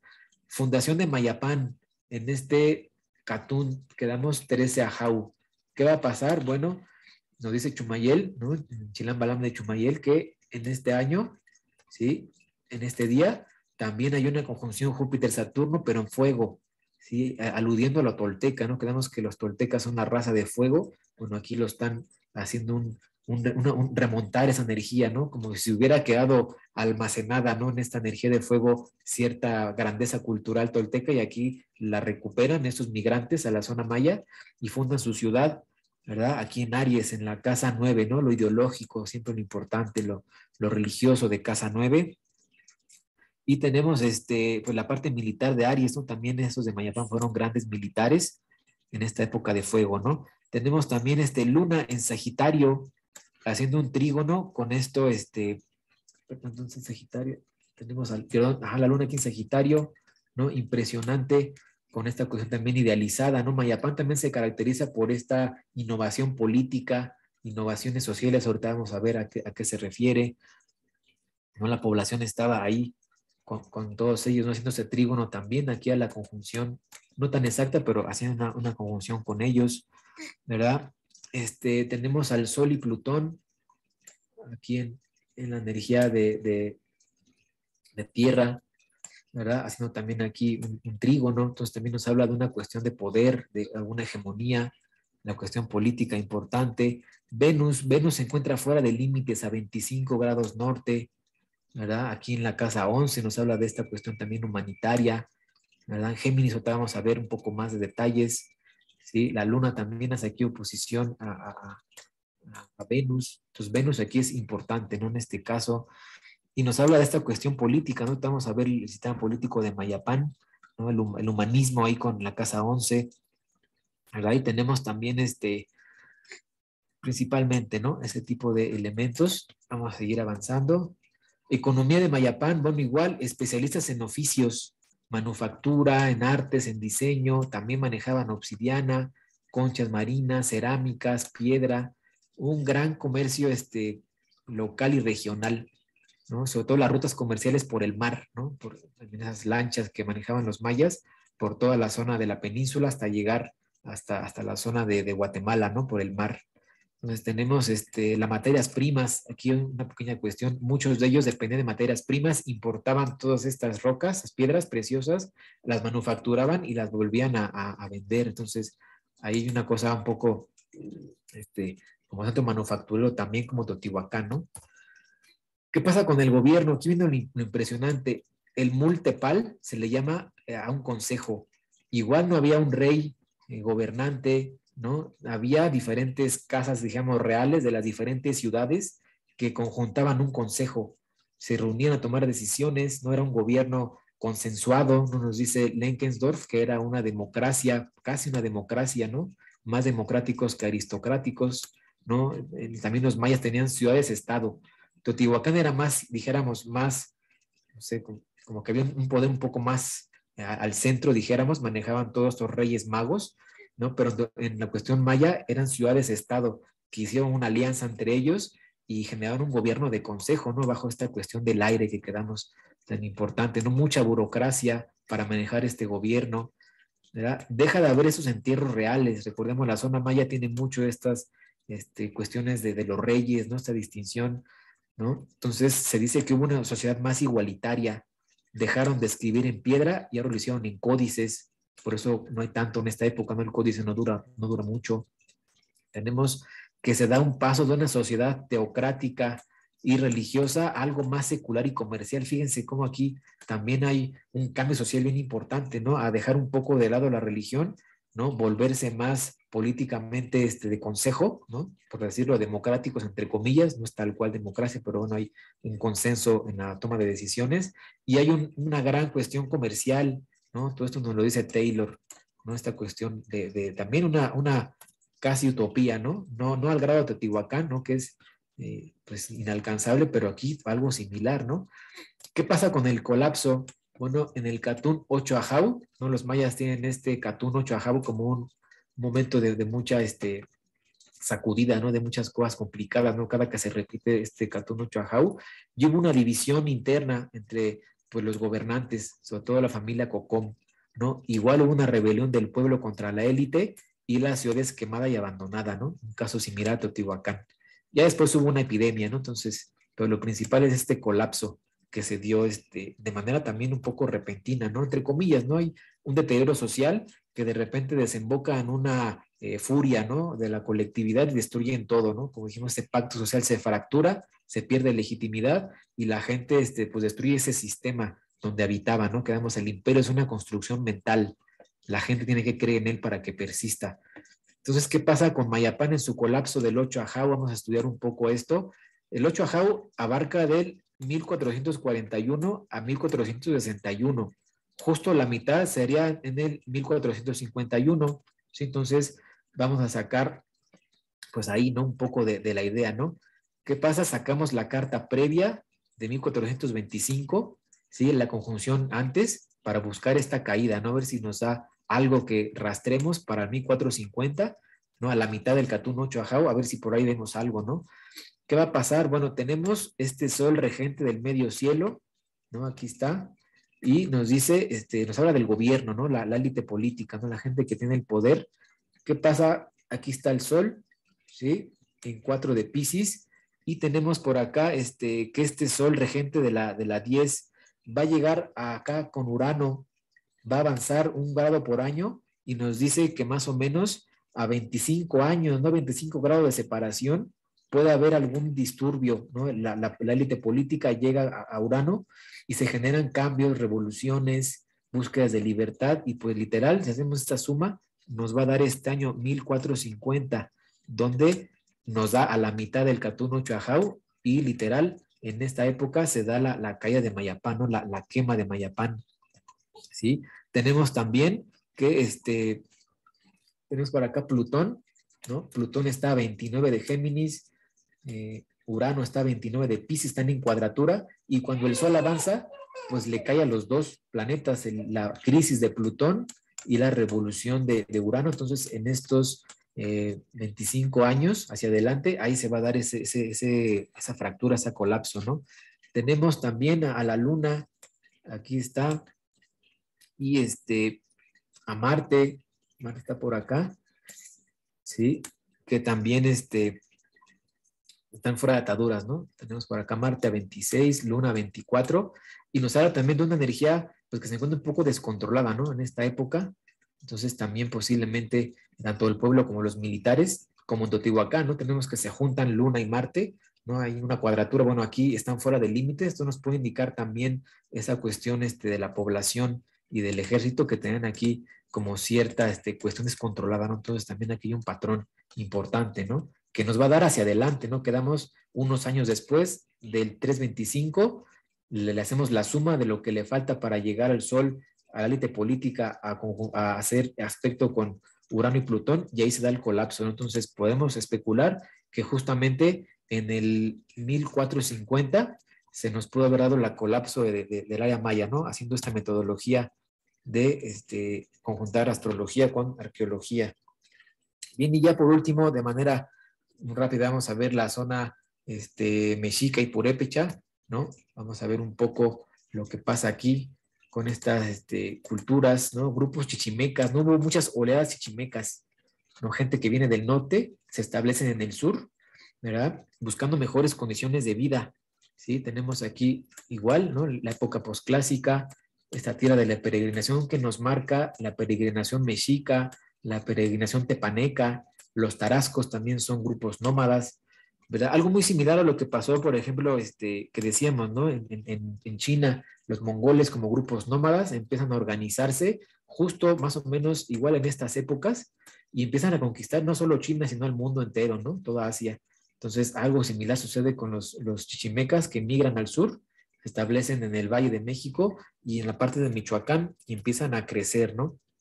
Vamos a ver esta nueva gráfica ya de estos siglos, siglo XII, a la mitad, ¿no? Un poquito antes.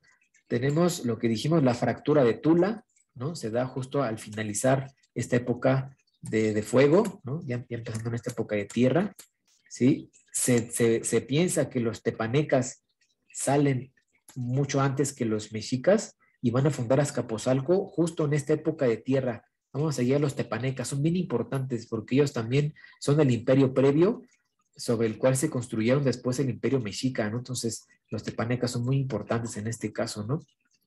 Hay otra vez volcanes en esta época, ¿sí? Se piensa que posiblemente los aztecas salen de esta zona Aztlán, que sería ya por en Estados Unidos, ¿no? En el área de Arizona, ¿no? El volcán San Francisco hace erupción y pues eso obliga a que este grupo mexica salga, ¿no? Incluso en las crónicas se cuenta eso, que los tepanecas salen primero que los mexicas y los mexicas se quedan por ahí un tiempo, ¿no? Todavía asentándose en algunos lugares, ¿no? Antes de llegar al Valle de México. Tenemos la calle de Tula, justo al terminar, fíjense cómo coincide muy bien, al terminar la época de tierra, ¿no? Tula empieza en la época de fuego, se funda ahí, tiene su fractura al terminar el fuego y comenzar la tierra, se acaba la época de tierra y Tula se colapsa. Y ese colapso de Tula pues generó mucha inestabilidad en toda la zona del centro. Tula también fue impresionante en su distribución, en su cuestión cultural y política y militar. Y bueno, llegan aquí ya a colapsar justo antes de iniciar esta época del aire, ¿sí?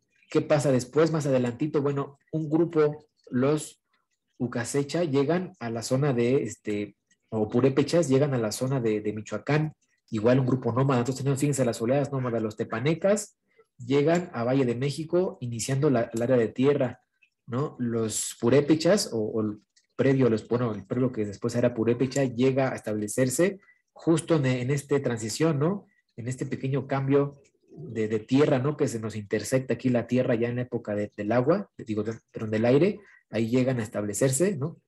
Y bueno, ya se piensa, no hay nada exacto, que para 1226, entre 1226 y 1215, los mexicas llegan a la cuenca de México, ¿no? Más o menos en esta época de Acuario, que es justo en la que estamos ahorita, ¿no? También aquí tuvimos así una intersectada de tierra en el 2000, y ahorita en el 2020 tenemos igual, que nos dan 0 de Acuario, aquí nos dio 2 de Acuario, entonces tenemos que el Valle de México ahorita está, como dijéramos, activado en esa reminiscencia de la llegada mexica, ¿no? Es increíble lo que tenemos ahora, esa ventana de tiempo.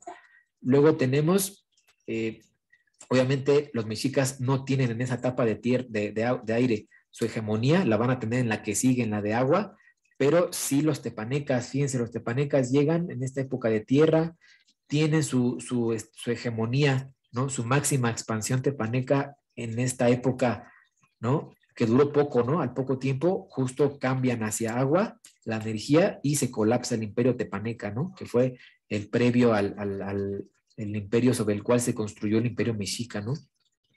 Tenemos también un poquito antes de eso, la fundación 1325, fundación de Tenochtitlán, ¿no? Vamos a ver también, ¿no? Se dan 17 de Géminis, ¿sí? Y eso también nos habla algo interesante, ¿no? Tlatelolco, la ciudad gemela de Tenochtitlán, se funda unos años después, 1337, y fíjense cómo aquí hay un elemento geminiano importante en la fundación de esta ciudad, ¿no? Y obviamente representa esa función geminiana con una ciudad gemela como fue Tlatelolco, que principalmente era el área de comercio, ¿no? Por excelencia, ¿no? Los comerciantes tlatelolcas, ¿no? Y bueno, ya lo que son los tarascos, ¿no? Los purépechas empiezan aquí su expansión, ¿no? Y justamente los dos imperios, el mexica y el purépecha, como aquí está, se van a encontrar, ¿no? Van a colisionar, pero tienen un origen muy similar como grupos nómadas y estableciéndose en etapas previas hasta llegar a este momento, ¿no? Bien, vamos a ver esta que tenemos aquí, ciudades gemelas, 7 de Géminis, Tlatelolco, centro comercial.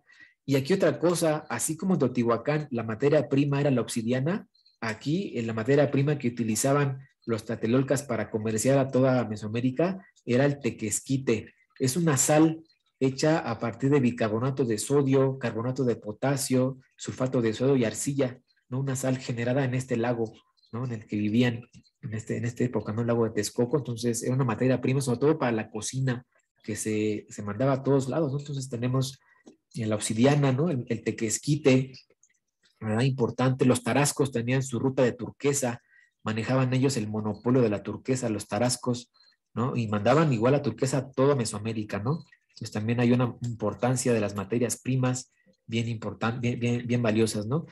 Y bueno, tenemos aquí, vamos a revisar un poco, ¿no? Este gráfico, los paralelismos, ¿no? En el 80 tuvimos una conjunción en 9 de Libra, aquí en el 1186, una conjunción en el 12 de Libra. Entonces hay un paralelismo importante con ese tiempo, ¿no? Ya para el 2000 fue la conjunción en Tauro y en el 1206 la conjunción igual en Tauro.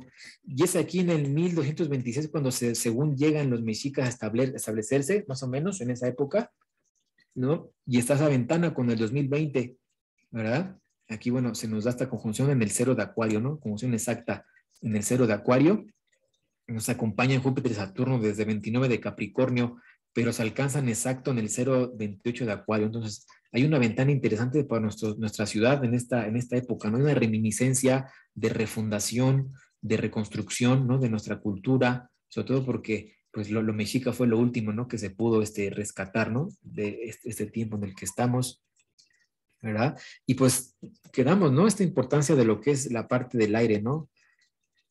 Vamos a ver algunos paralelismos, ya estamos cerca de terminar, ¿no? Con eso de que se nos da un poco el tiempo en el inicio, ¿verdad? Pero ya casi acabamos. Tenemos paralelismos con siglo XXI, ¿verdad? Vamos a ver qué pasa. Y en siglo XXI vamos a comparar ahora sí los tres, ¿no? Quedamos que el aire nos habla del flujo comercial, cultural, las migraciones, también es un flujo de personas, vías de comunicación, y tenemos este primer bloque, que es el antiguo, ¿no? Época de Teotihuacán, ese segundo bloque, la hegemonía de Mayapán, y en el que estamos ahora, 1980, se repite 2020, ¿verdad? Entonces tenemos, fíjense, aquí se nos atraviesan dos de tierra en esta época, y en las demás solamente una, ¿verdad? Entonces, estamos en una época donde se puede hacer esa reminiscencia, ¿sí? Donde esa energía cultural y social se puede recuperar, esas hegemonías de Teotihuacán, la zona maya, la importancia cultural, comercial, ¿no? Incluso no solamente en migración, sino también de turismo, ¿no? Vamos a ver un poco de qué pasa con ello. ¿Sí? Tenemos estas dos eras que se condensan, ¿verdad? La energía mexica, que es la última que se activó en aquel entonces, donde se empezaba a construir este futuro imperio, ¿no? Que tuvo su grandeza en la etapa de agua. Tenemos Mayapán con ese Multepal, gobierno de consejo, ¿verdad? Cuestiones culturales y comerciales bien fuertes. Y Teotihuacán, pues no se diga, ¿no? Ya vimos esta utopía mesoamericana, ¿no? Irrepetible realmente en el mundo. Tenemos aquí un gran legado cultural en México. ¿Y qué pasa en el siglo XX? Bueno, tenemos, vamos a ver este gráfico, ¿verdad? Conjunción del 80, 31 de diciembre del 80, ¿sí? Hace ya varios años. ¿Y qué va a pasar en esta época? Bueno, primero tenemos los elementos culturales en esta conjunción Júpiter-Saturno en casa 6, ¿no? Casa 6, la parte de Libra, bien importante, pero casa 6.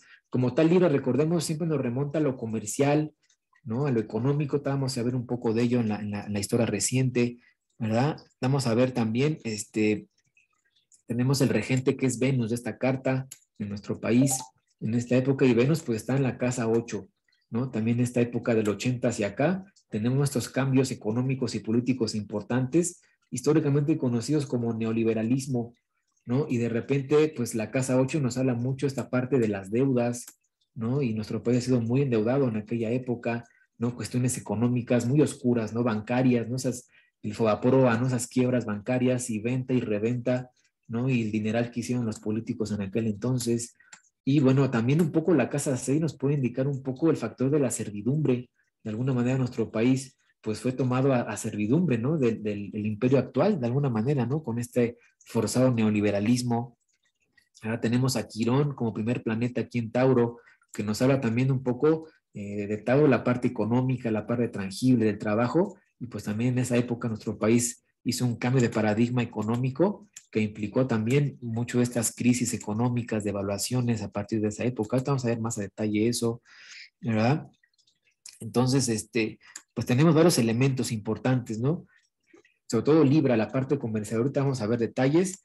Y pues también tenemos esas cuestiones culturales, ¿no? Que hablamos, se habla mucho de los tratados de Bucareli. Algunos dicen que son verdaderos, otros que no existen, que es una invención, pero está esa sensación de un freno, ¿no? Como si México fuera frenado económicamente y políticamente por el vecino que tenemos al norte. Pero algo muy evidente, pues ya sería esto, lo que tenemos aquí. Pues que ya, ¿no? Tenemos esa frase que dijo Brzezinski, que fue asesor de seguridad nacional del gobierno de Jimmy Carter, ¿sí? Que él dijo en su momento que no querían un Japón a la frontera sur. Japón fue conquistado prácticamente, ¿no? Después de la Segunda Guerra, tuvo un desarrollo económico brutal, vertiginoso, ¿verdad? Y pues no querían algo así al sur. ¿Qué pasó? Pues se da como que esta coincidencia, ¿no? Con la zona de México, y pues hay un frenazo, ¿no? Esa sensación de ser detenidos, de que no se nos permita el desarrollo, ¿no? Entonces, pues vamos a ver qué más hay en esta época. En el 80, esta conjunción en la astrocartografía tenemos a Sol y Mercurio y Marte, ¿no? Justo en el territorio nacional, ¿verdad? Entonces, pues nos da también esta referencia, ¿no? Vamos a ver poco a poco a qué se refiere, ¿no? Mercurio también, tenemos lo ideológico, también parte de lo comercial, y pues Marte un poco también el factor, pues de cambio, ¿no? De violencia. Disculpen que haya ruido, pero los constructores les pedimos que si a las 12 podían continuar con lo que estaban haciendo, no fue algo imprevisto, pero pues ya se nos acabó el plazo de las 12. Vamos a avanzar un poquito más en esto, espero no haya mucho ruido, me puedan escuchar. ¿Qué pasa en el 80 con esta conjunción? Vamos a ver un poco de cuentas, ¿no? Esas cuentas que hicimos de 1 grado por año, vamos a ver qué pasa, ¿no? ¿Qué pasó en el 80? ¿Qué se marcó en esta conjunción del 80? ¿Verdad? ¿Qué va a pasar? Bueno, Júpiter y Saturno, ¿verdad? Van a hacer con Plutón una conjunción más o menos a 14 grados, 14 años, que nos va a dar el 94, ¿no? Se junta, quedamos estos dos planetas con Plutón, que nos indica crisis, un cambio importante, ¿no? Luego tenemos, aquí nos habla, pues 94 sabemos, ¿no? Esta crisis de 94, ¿no? Esa prácticamente, pues el país prácticamente quebró en aquel entonces, ¿no? Tenemos también una cuadratura que se da entre Mercurio ¿no? Y el Sol, regentes ambos de la 2, que es lo económico, y la 5, que es lo financiero, y también van a hacer cuadratura a Plutón, más o menos en 13 grados, que nos marca pues 93.26, ¿no? Si nos habla también de un colapso de la casa 2 y la 5, lo económico y lo financiero. Tenemos también otra cosa importante, ¿no? Sextil Júpiter y Saturno con Neptuno, ¿no? Neptuno, recordemos, nos indica algo como de fantasía, como de cuestiones de apariencias, de simulaciones, y pues tenemos aquí que fue en el 93.5, ¿no? Esto yo traduzco como que fue esto de quitarle 3 ceros al peso, ¿no? Que fue realmente pues una tomada de pelo, ¿no? Porque le quitas 3 ceros a la moneda, ¿no? En este año, y al siguiente te da la quiebra, ¿no? Del sistema financiero. Entonces, pues fue una jugada bien interesante, ¿no? Sobre todo previa a lo que fue el TLC, ¿no? Primero nuestro país se mete al Tratado de Libre Comercio, luego se quitan 3 ceros a la moneda, todos bien contentos, bien emocionados, y luego pues ya se hace la crisis en 94, ¿no? Quiebra la nación, y ahora sí, entrenle al Tratado de Libre Comercio con una economía devastada para ser pues prácticamente absorbidos, ¿no? Por esa economía norteamericana, ¿no? Y bueno, tenemos aquí este gráfico de esta conjunción del 80, ¿sí? Aquí tengo yo pues varias cosas que se acumulan en este periodo, ¿no? Sobre todo en el 80. Vamos a ver qué es lo que pasa. Vamos a ver como de manera gráfica. Ahora me regreso a esta imagen. Y tenemos que justo en el 86 México ingresa al GATT, ¿no? Y fíjense todo lo que se va aquí de tratados comerciales, ¿no? A lo largo de todo ese tiempo. Denme un segundito, no les voy a ponerle pausa para cambiar aquí una cosita.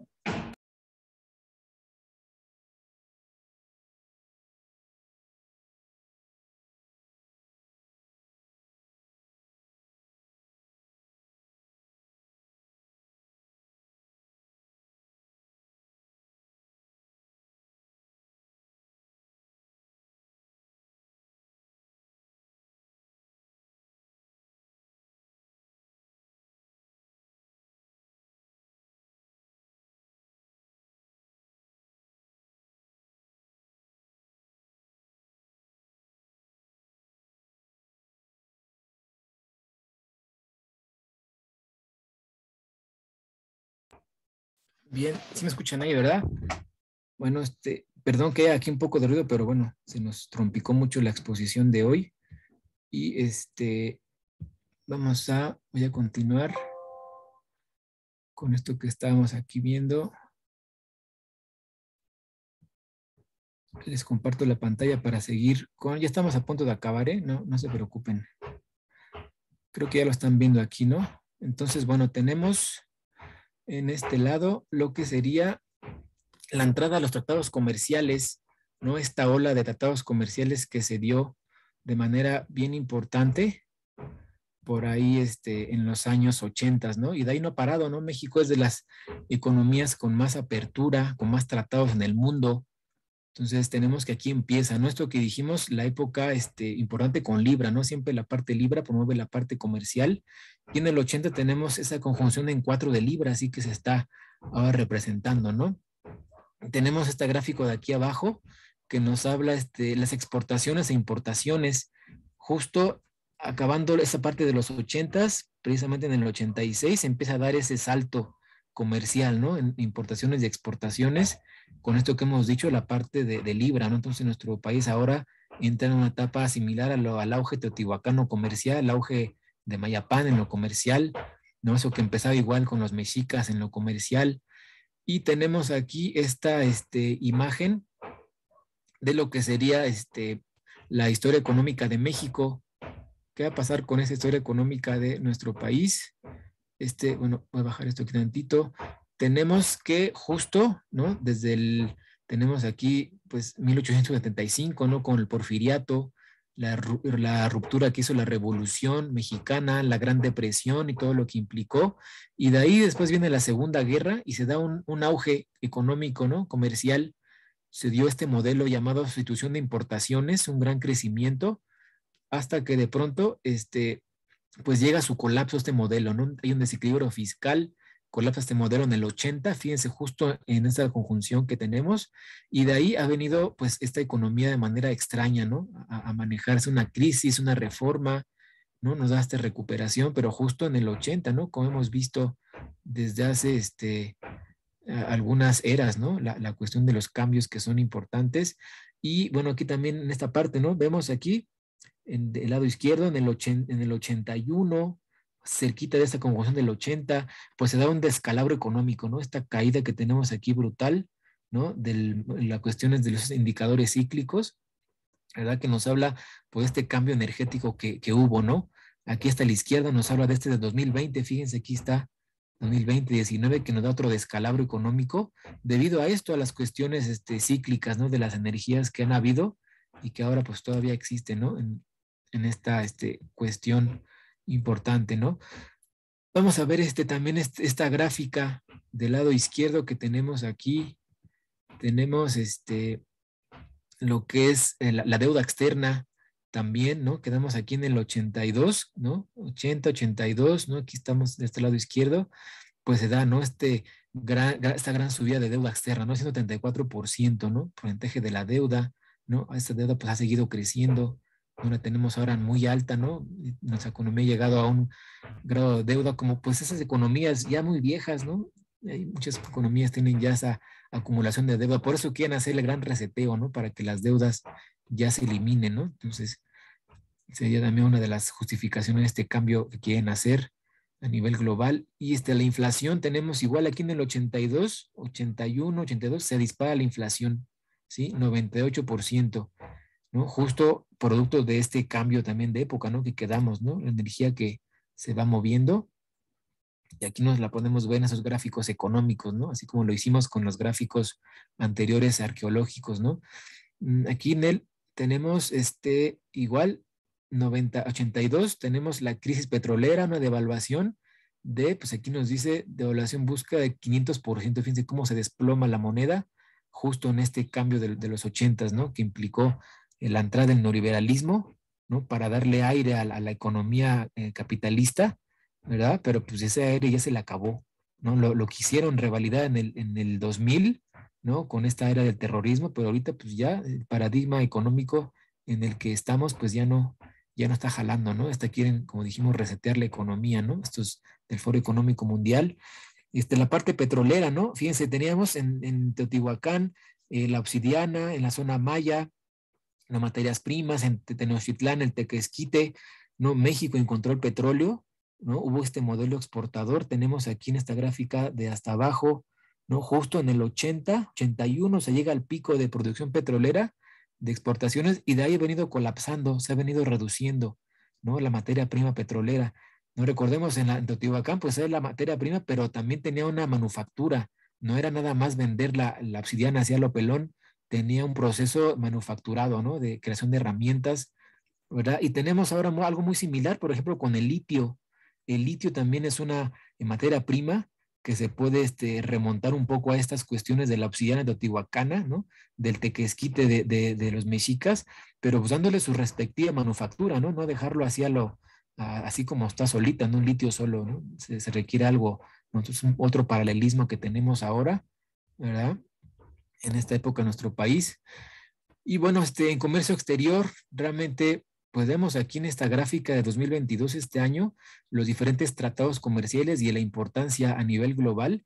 Y pues vemos a Mercosur, pues es algo muy chiquitito, no realmente ni pinta para nada. África, hasta le gana el Mercosur, ¿no? La Unión Europea, ¿no? Este ideal también al estilo maya, ¿no? Con ese gobierno de consejo, también aquí tiene su porcentaje, pero ya vemos el tratado reelaborado del TLC, ¿no? Ahora el TEMEC, ¿no? Que pues implica, fíjense, el volumen de economía a nivel mundial, ¿no? Entonces es impresionante lo que México forma parte ahora de este bloque comercial. Y bueno, ya viene este tratado de China, el RCEP, que acaba de entrar en vigencia en enero de este año, y pues se lleva, ¿no? La mayor economía, el mayor bloque comercial del mundo. No le quiso entrar India, si le entraba India, se iba a llevar, yo creo que hasta el 70%, pero bueno, no lo dejaron a India entrarle, ¿no? Entonces, pero bueno, aquí nuestro país está posicionado de una manera importante en lo comercial.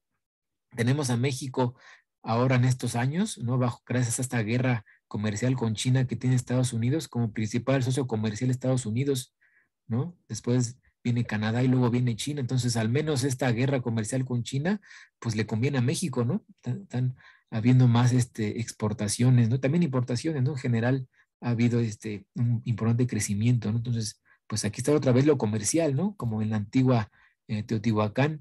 Turismo, quedamos, el turismo es el equivalente al peregrinaje teotihuacano y pues México ha tenido cuestiones de turismo impresionantes, ¿no? Es de las principales potencias turísticas del mundo. Apenas hace unos días vi una noticia, ¿no? Donde México, sobre todo Cancún, era el segundo destino más visitado del mundo.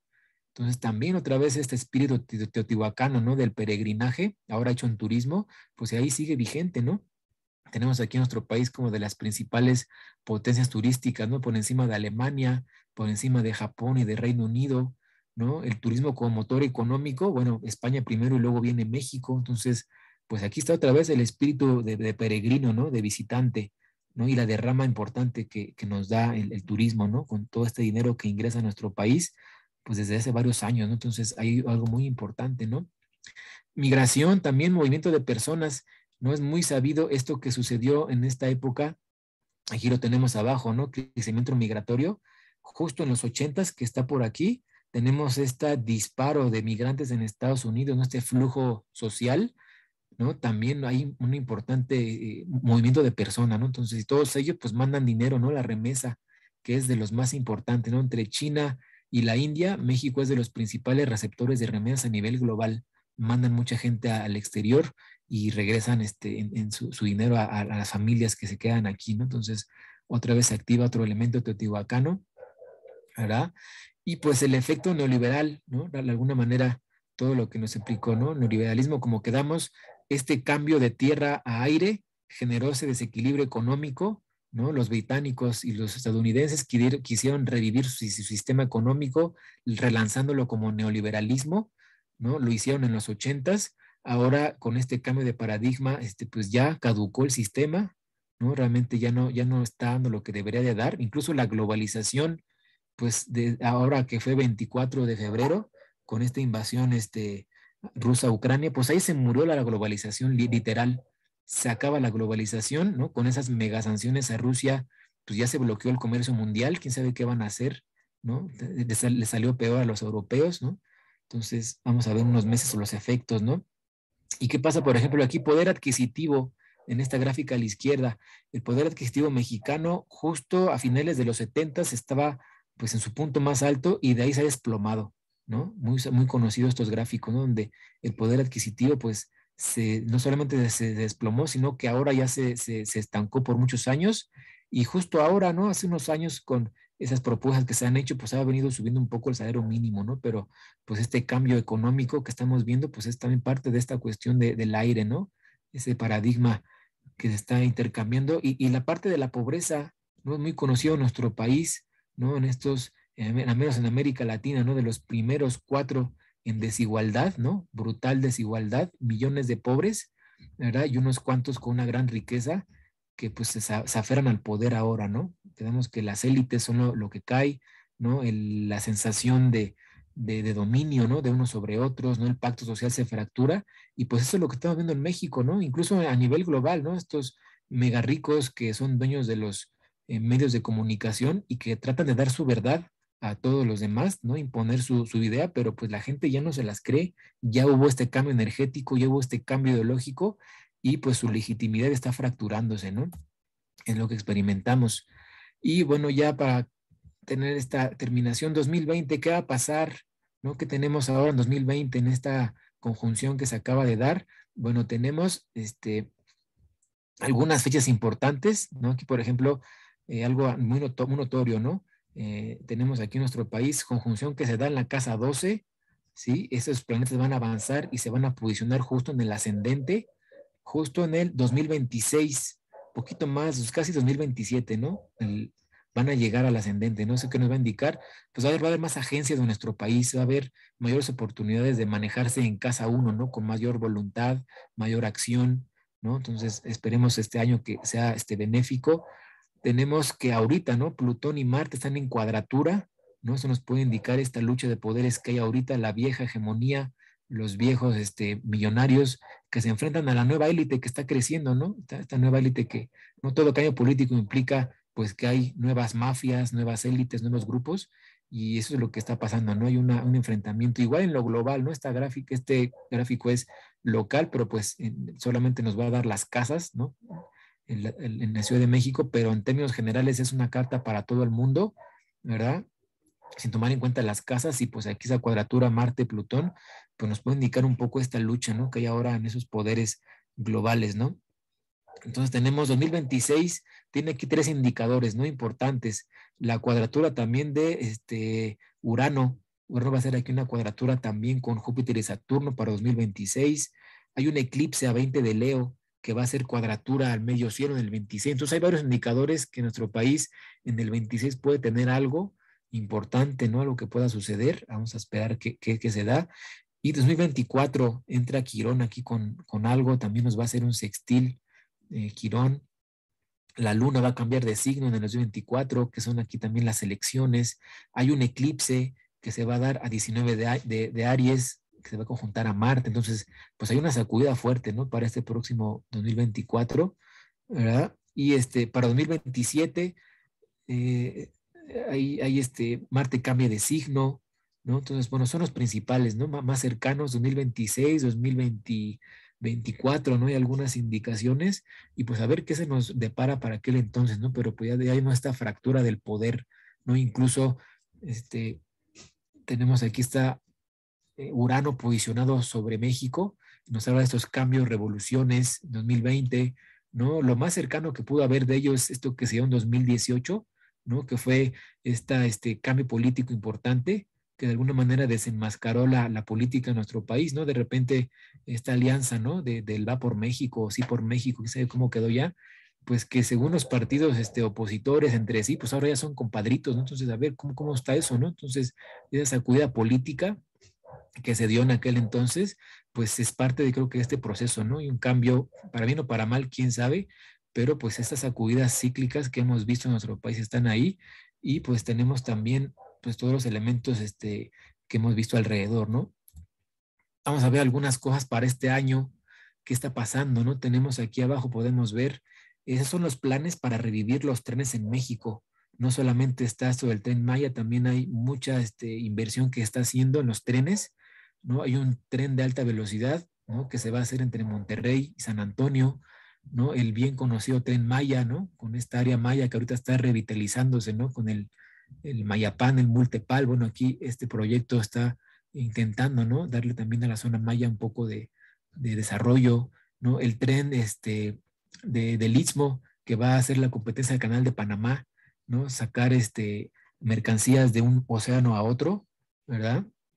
También la parte de los aeropuertos, ¿no? El que está a punto de acabar es el Felipe Ángeles y uno en Tulum.